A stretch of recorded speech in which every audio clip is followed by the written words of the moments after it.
अस्सलाम वालेकुम। हमारी आज की इस वीडियो में हमने चैप्टर नंबर 8 न्यूट्रिशन के टॉपिक ह्यूमन इंडाइजेशन को अंडरस्टैंड करना है। Exercise 8.3 digestion in human. सबसे पहले हम ये देखेंगे डाइजेशन किसे कहते हैं। डाइजेशन कहते हैं break down of large particles into small particles. मतलब कि जैसे कि खाने के बड़े बड़े लुकमे हम इंजस्ट करते हैं तो उन लुकमों को, उन पार्टिकल्स को स्मॉल पार्टिकल्स में तोड़ने के जो प्रोसेस है उसे हम कहते हैं digestion. Our cells require oxygen. हमारे सेल्स को चाहिए oxygen, water, salts, amino acids, simple sugars, fatty acids और बहुत से विटामिन्स। ये सारे जो रिक्वायरमेंट्स हैं ये पूरी होती हैं जब ये सारे मतलब ऑक्सीजन, वाटर, सॉल्ट, जितनी भी ये चीज़ें हैं जब ये एंटर होती हैं सेल के अंदर। अमाइनो एसिड, सिंपल शुगर और फैटी एसिड्स जो हैं ये बहुत ज़्यादा रेयर हैं हमारे इन्वायरमेंट में। ऐसे सब्सटेंसेस जो हैं usually part of large molecules like proteins, polysaccharides and lipids which can not cross the membranes. Mostly ये जो प्रोटीन्स, पॉलीसेक्राइड्स और लिपिड्स के जो लार्ज पार्ट हैं, लार्ज मॉलिक्यूल्स हैं, बड़े मॉलिक्यूल्स हैं, ये सेल मेम्ब्रेन को क्रॉस नहीं कर सकते क्योंकि हमने ये पढ़ा है कि सेल मेम्ब्रेन जो है वो परमिएबिलिटी शो करती है। So there is a need of converting such large and non-diffusible molecules into smaller and diffusible molecules. तो इन्हें क्रॉस करवाने के लिए ये जो बड़े बड़े मॉलिक्यूल्स होते हैं इन्हें छोटे मॉलिक्यूल्स में कन्वर्ट करने की ज़रूरत पड़ती है और उसको कन्वर्ट करने के प्रोसेस को हम कहते हैं डाइजेशन। कि वो जो लार्ज पार्टिकल्स हैं उनको तोड़ फोड़ करके स्मॉलर मॉलिक्यूल्स में चेंज करना, स्मॉलर पार्टिकल्स में चेंज करना, ताकि वो सेल की रिक्वायरमेंट को फुलफिल कर सकें सेल मेम्ब्रेन को क्रॉस करके सेल के अंदर एंटर होके। So this process is called digestion. Digestion के बाद जो हमारा डिफ्यूजेबल मॉलिक्यूल्स होते हैं जो डाइजेस्टिव सिस्टम से वो जाते हैं ब्लड सेल्स की तरफ, ब्लड के ज़रिए जब ब्लड ट्रांसपोर्ट होता है सेल्स में, और जब वो सेल्स में एंटर हो जाते हैं तो वहाँ पे वो एसिमिलेशन करते हैं ताकि वो एनर्जी हासिल कर सकें और अपने स्ट्रक्चर को सिंथेसाइज कर सकें। और जो इनडाइजेस्टिबल पार्ट होता है फूड का वो एलिमिनेट हो जाता है, वो खारिज हो जाता है बॉडी के थ्रू डिफेकेशन के प्रोसेस से, जिसे हम कहते हैं excretion of faeces. Simple words में जो न्यूट्रिशन है ह्यूमंस वो 5 फेजेस में कंप्राइजेज है। सबसे पहला फेज है इंजेशन। इंजेशन का मतलब है खाना निगलना, जब हम जो फूड के पार्टिकल्स हैं अपने माउथ के थ्रू इंजेस्ट करते हैं। जो नेक्स्ट फेज है दैट इज डाइजेशन। जब हम वो फूड इनटेक कर लेते हैं तो उसके ब्रेक डाउन को, मतलब जो लार्जर मॉलिक्यूल्स हमने इनटेक किए हैं उसे स्मॉलर मॉलिक्यूल्स में या स्मॉलर सिंपलर सब्सटेंसेस में ब्रेक डाउन करने को हम कहते हैं डाइजेशन। डाइजेशन के बाद जो नेक्स्ट फेज है दैट इज एब्जॉर्प्शन। जब डाइजेशन हो जाती है, मतलब जो एनर्जी हमें चाहिए होती है वो हमारे सेल्स तक चली जाती है और उसके बाद जो डाइजेस्टेड फूड है वो ब्लड और लिम्फ में डिफ्यूज हो जाता है। देन है assimilation. Assimilation is similar to absorption के कन्वर्जन होती है। जो एब्जॉर्ब्ड सिंपल फूड होता है उसको कॉम्प्लेक्स सब्सटेंसेस में हम लोग जो हमारी बॉडी है वो कन्वर्ट करती है। देन है डिफिसिशन। डिफिसिशन का मतलब है जो अनडाइजेस्टेड फूड है, जो वेस्ट मटेरियल हमारी इंटेस्टाइन्स में होता है जिसकी बॉडी को नीड नहीं होती है, वो बॉडी से एक्सक्रीट हो जाती है, वो खारिज हो जाती है, तो उसे हम उस वेस्ट मटेरियल को हम कहते हैं फीसिस। नेक्स्ट टॉपिक है ह्यूमन एलिमेंट्री कैनाल। जो डाइजेस्टिव सिस्टम है ह्यूमन का उसमें एक लॉन्ग ट्यूब शामिल है जो कि माउथ से लेकर एनस तक लंबी होती है और कंसिस्टेंटली वो वहाँ तक एक्सटेंड होती है, और उस ट्यूब को हम कहते हैं एलिमेंट्री कैनाल। जैसे कि आप यहाँ पिक्चर में देख रहे हैं, यहाँ से ये माउथ से एलिमेंट्री कैनाल जो है वो स्टार्ट होती है और ये हमारे स्टमक एंड देन इंटेस्टाइन से होते हुए एनस तक जो है ये एक्सटेंडेड है। जो कंपोनेंट्स हैं डाइजेस्टिव सिस्टम के उसमें सबसे पहले जो आ जाता है वो है ओरल कैविटी, मतलब कि हमारा माउथ। जिसमें है pharynx, oesophagus, stomach, small intestines और लार्ज इंटेस्टाइन। मतलब ये माउथ से स्टार्ट होता है लार्ज इंटेस्टाइन तक और फिर एनस के थ्रू जो है वो डिफिसेशन हो जाती है। इसके साथ साथ बहुत से ग्लैंड्स हैं जो एलिमेंट्री कैनाल के साथ एसोसिएटेड होते हैं, जो कि डाइजेस्ट करते हैं, जो लिक्विड सिक्रीट करते हैं, बाइल सिक्रीट करते हैं, ताकि जो लिक्विड ही होकर हमारा जो फूड है वो डाइजेस्ट हो सके।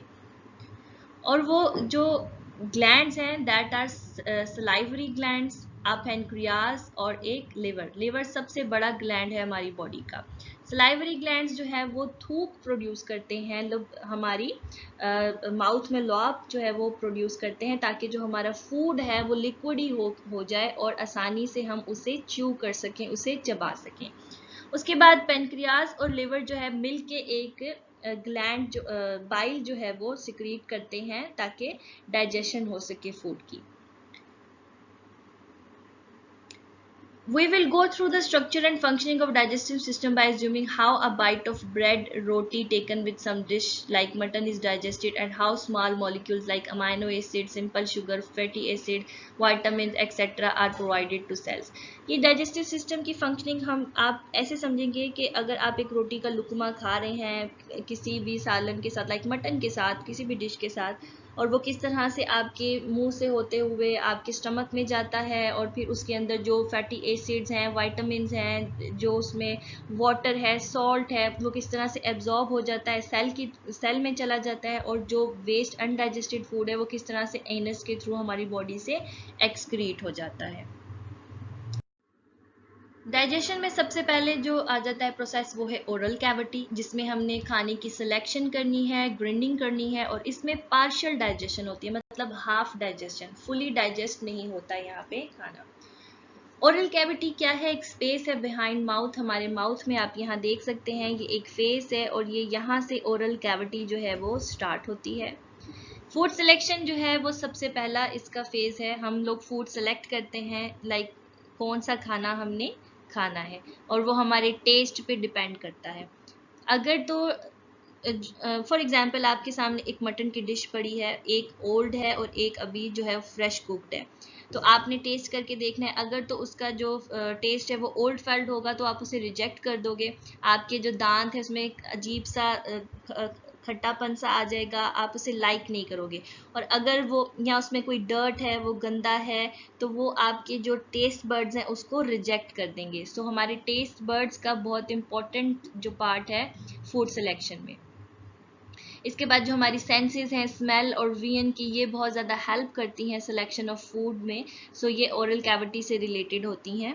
ओरल कैविटी में आप देख सकते हैं यहाँ पे ये टीथ्स हैं, यहाँ पे सलाइवरी डक्ट हैं जिससे जो थूक है वो प्रोड्यूस होता है, यहाँ पे पैरोटिड सलाइवरी ग्लैंड्स हैं जो हमारे कानों के बिल्कुल फ्रंट पे मौजूद होते हैं, जो कि लुआब प्रोड्यूस करने में हेल्प करते हैं। इसके बाद ये टंग है जो कि फूड को मूव करने में हेल्प करती है। देन है टीथ जो कि कटिंग और ग्रिंडिंग का, पीसने का काम करते हैं खाने को। और यहाँ पे मौजूद हैं सबलिंगुअल सैलिवरी ग्लैंड्स, ये टंग के नीचे मौजूद होते हैं, यहाँ से भी जो है वो सलाइवा प्रोड्यूस होता है। और यहाँ पे सब मैंड्यूलर सलाइवरी ग्लैंड है जो कि हमारे डीप माउथ में मौजूद होते हैं। जो सेकेंड फंक्शन है ओरल कैविटी का वो है ग्रिंडिंग फ्रॉम टीथ। जैसे अब आप इस पिक्चर में देखोगे ये खाना गया मुंह में और ये ग्रिंडिंग हो रही है, ठीक है। और इस जो ग्रिंडिंग के फॉर्म को हम कहते हैं मैस्टिकेशन। तो ये बहुत इंपॉर्टेंट टर्म है कि मैस्टिकेशन क्या होता है। मैस्टिकेशन होता है grinding of food by the help of teeths, ठीक है। This is useful because oesophagus can pass only small pieces. Grinding बहुत ज़्यादा इंपॉर्टेंट है क्योंकि अगर हम वैसे ही लुकमा गले में लेके जाएंगे तो एसोफेगस उसको पास नहीं करेगा। एसोफेगस जो है वो सिर्फ ये जो नाली आपको नज़र आ रही है, इसे हम कहते हैं एसोफेगस, जो कि ये नाली, ये स्मॉल पार्टिकल्स को ही जो है वो अपनी माउथ से स्टमक तक ट्रांसपोर्ट करता है। उसके बाद इंजाइम्स जो है वो हमारे माउथ में प्रोड्यूस होते हैं जो लार्ज पीसेस को स्मॉलर में चेंज करते हैं। थर्ड और फोर्थ फंक्शन जो ओरल कैविटी का है वो है लुब्रिकेशन और केमिकल डाइजेशन ऑफ फूड, के जो थूक है, जो लुआब बनता है, जो सलाइवा बनता है, वो लुब्रिकेट करता है। ये अंडर टंग मतलब हमारी जो ज़ुबान है उसके नीचे और हमारे जो जबड़े हैं उसके बिहाइंड और जो कानों के ईयर्स के जो फ्रंट पे जो ग्लैंड्स मौजूद होते हैं सलाइवा, अभी हमने अपनी जो लास्ट स्लाइड है उसमें देखा है, ये जूस प्रोड्यूस करते हैं, उस जूस को हम कहते हैं सलाइवा। सलाइवा जो है वो पानी और म्यूकस ऐड करता है फूड में, जो लुब्रिकेंट के तौर पे काम करते हैं, जो हमारे फूड को एसोफेगस से पास होने में हेल्प करते हैं। अभी आप यहाँ देखेंगे ये एंजाइम्स प्रोड्यूस हो रहे हैं और ये एसोफेगस से इस तरह से फूड जो है वो पास होगा और कहाँ जाएगा, स्टमक में जाएगा और यहाँ पे सेमी डाइजेशन हो जाती है फूड की। जब हम च्यूइंग करते हैं, जब चबाते हैं खाने को, लुब्रिकेशन करते हैं, तो वहाँ पे जो सेमी डाइजेशन है या ये जो फूड के पार्टिकल्स रोल्ड अप हो जाते हैं टंग से और स्लिपरी हो जाते हैं, और उस जो स्लिपरी स्फेरिकल मैस है उसे हम क्या कहते हैं, बोलस। लाइक अभी आप ये पिक्चर में देखेंगे ये खा रहा है, अब ये जो है ये बोलस बन गया है, ठीक है। ये जो गोल सा पार्टिकल्स जो एक साथ चिपक गए हैं और गोला सा बना दिया है, दैट इज बोलस। और हम ये जो बोलस है ये फेरेंक्स से होकर, एसोफिगस से होकर, फेरेंक्स से होकर कहाँ जाता है, हमारे स्टमक में जाता है। देख सकते हो ये सॉफ्ट पैलेट है और ये बोलस, ये खाना खाया, ये गोल, ये चबा चबा के क्या हो गया, एक बोलस बन गया, एक गोला सा बन गया खाने का। और ये यहाँ एपिग्लोटस है, हमारी सांस की नाली, ये एक ढक्कन नुमा होता है फेरेंक्स। ये जो है जब हम खाना निगलने लगते हैं तो ये ढक्कन जो है वो नीचे की तरफ हो जाता है ताकि जो हमारी सांस की नाली है, ये जो लैरिंक्स और ट्रैकिया है, ये बंद हो जाए और जो हमारा खाना है वो सांस की नाली में ना जाए ताकि हमें जो है वो हमारी डेथ ना वाक़या हो। So this is the process. ये चीज़ जो एपिग्लोटस है, ये अब जैसे ही खाना आप देखेंगे यहाँ एंटर होगा दिस वे, अब ये बंद हो गया ताकि खाना जो है वो एसोफेगस में चला जाए और वो इस जगह पे लैरिंग्स की तरफ ना आ सके। इस स्लाइड में वो सब बातें लिखी हैं जो अभी हमने पीछे पढ़ी हैं। Pharynx, oesophagus, swallowing and peristalsis. कहते हैं ड्यूरिंग स्वालिंग जब हम बोलस को निगल रहे होते हैं अपनी माउथ और टंग की हेल्प से, तो जो टंग है वो पुश करती है बोलस को सॉफ्ट पैलेट की तरफ और इस तरह से जो हमारे नेसल कैविटी है, जो हमारे नाक की जो रिलेटेड जो नालियां हैं, नेसल कैविटी वगैरह, वो बंद हो जाती हैं और जब जो स्वेलोड बोलस है फेरेंक्स से एंटर होकर एसोफेगस तक चला जाता है तो जो एपिग्लोटिस का जो ढक्कन होता है वो बंद हो जाता है ताकि जो बोलस है उसकी एंट्री रोकी जा सके ट्रैकिया की तरफ, मतलब हमारा जो विंड पाइप है जो लंग्स की तरफ जाता है जिससे हम सांस लेते हैं, ताकि वो बंद हो जाए और वहाँ पे खाने के जो पार्टिकल्स हैं वो ना जा सकें। जब स्वेलिंग हो रही होती है तो जो लैरिंग्स की टॉप पे जो ट्रैकिया है वो ऊपर की तरफ मूव होता है और जो एपिग्लोटस है वो क्या कर देता है, हॉरिजॉन्टल पोजीशन में चला जाता है और वो उसे बंद कर देता है। The opening of trachea is close, इस तरह से जो ओपनिंग है ट्रैकिया की वो बंद हो जाती है और जो स्वेलिंग का एक्शन है वो वॉलंटरी है, but once food reaches the back of mouth swallowing becomes automatic. ये जो अंदर निगलने का अमल है ये हमारी अपनी विश होती है, हम इसे बाहर भी निकाल सकते हैं, लेकिन एक दफ़ा जब वो एपिग्लोटस बंद होके अंदर फेरेंक्स के थ्रू एसोफेगस की तरफ जाने लगता है तो वो खुद ब खुद ऑटोमेटिक हो जाता है। आफ्टर बीइंग स्वैलोड फूड, जब हम अपना खाना स्वैलो कर लेते हैं, निगल लेते हैं, तो वो जिस ट्यूब में एंटर होता है उस ट्यूब को हम कहते हैं एसोफेगस। अभी आपने पीछे पिक्चर में देख लिया है, जो कि फेरिंक्स को कनेक्ट करता है स्टमक के साथ। Neither pharynx nor esophagus contributes to digestion and the previous digestive actions of saliva continue. ना ही pharynx ना ही esophagus जो है वो digestion करते हैं, ये सिर्फ उस पार्टिकल को स्टमक तक ले जाने में हेल्प आउट करते हैं, लेकिन saliva जो है वो अपनी डाइजेशन कंटिन्यू रखता है। Peristalsis moves food from oral cavity to rectum. Peristalsis एक मूवमेंट है जिससे जो हमारा जो फूड है वो ओरल कैविटी से रेक्टम की तरफ जाता है।